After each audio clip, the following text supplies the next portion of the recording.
I'm Michael Whitaker, and I'm the chair of the steering board of the Northern Alliance Advanced Therapies Treatment Centre. Advanced therapies are new therapies come along in the last perhaps 5 years, and they're cell and gene therapies, so they're different than the drugs that we're used to, biopharmaceuticals and the old small molecule drugs, many of which of course are still very useful.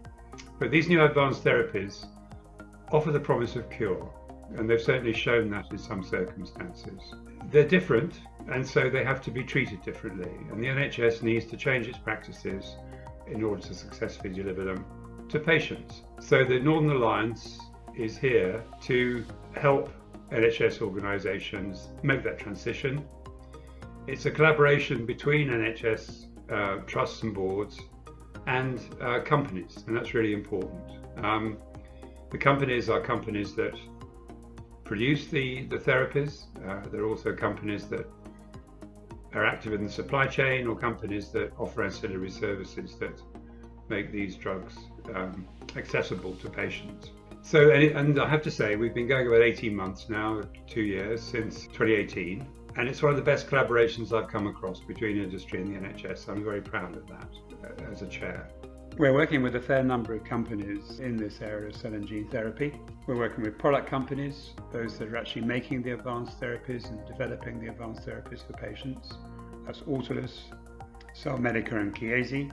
We're working with supply chain companies that push the product to and fro to the hospitals, Cytiva, Traxel, World Courier, Fisher Bioservices. We're working with manufacturing companies, obviously making the product. These are drugs that need to be made, therapies that need to be made. We've got Roslin Cells and Miltenyi that makes the equipment that helps to produce these products. And we've also got some NHS partners in manufacture. We've got NHS Blood and Tissue and the Scottish National Blood Transfusion Service. So there's an NHS element to this manufacturing activity. Informatics is very important to the project. We've got Data Trial, who's interested in producing tools, informatics tools and services to help companies manage their trials, and in particular to help patients understand what's going on in their treatment. And I mentioned Traxel, which has an informatics approach to supply chain management of the therapies. In diagnostics, we have Alcyomics. They're there to provide tools to make sure that drugs are safe, the treatments are safe, and that patients benefit from them. The NHS trusts and boards are also key to this, obviously, the NHS. They're in both England and Scotland, so we cross the border into Scotland. The boards there are the Lothian Board and Greater Glasgow and Clyde, so Edinburgh and Glasgow. And in England, we have Newcastle Hospitals NHS Trust, and we have Leeds Teaching Hospitals Trust. And we're working not as partners, but as colleagues with other NHS organisations as we help them become ready for these new therapies. We're part of a nationwide network. So there are 2 other centres, one in Manchester and the other in Birmingham, and the Birmingham has links to other hospitals in the Midlands and also to Wales in Cardiff. So we're covering 2 of the 3 devolved nations in these 3 centres, and the whole thing is coordinated by the Cell and Gene Therapy Catapult, which I think it's fair to say whose idea it was that these centres should be created. And of course they're government funded, and we're very grateful for that. What do we do? Well, we've got various areas of collaboration which are relevant to delivering advanced therapies to patients. Manufacturing and preparation of the product is really important. It's part of the essence of producing a product that works, because these are quite volatile and labile products that need careful handling. And that obviously includes quality control and release, so hospital pharmacy is central to that activity. I mentioned the supply chain, and there needs to be end-to-end supply chain management, because a sample is taken from the patient, it's then modified in a manufacturing facility, a gene is added, for example, and then it's brought back to the patient and administered to the patient. And all that thing has to be carefully coordinated. These are short half-life products, and therefore that needs to work well. So we're working on that very carefully with the companies I've mentioned. This is all about patients, and we're very keen on patient-centered delivery. So we have a trials coordination unit that involves patients in discussing how trials should be run and administered, and we have a broader patient and public engagement activity. We've got an interest in paying for these things. They're expensive because of the sort of bespoke nature of the product. They come from a patient, they go back to the same patient, and they need to be paid for.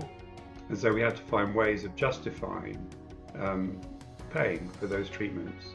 And largely that's achieved by showing how successful they are.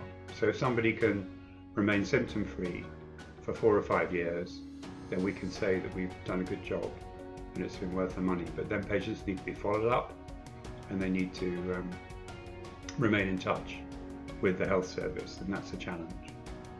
We've also, under this sort of heading more broadly of adoption, we've got a project going on institutional readiness. Now, that's a sociological term. It's a sociology term that tries to judge how ready an organisation is for a new technology or approach.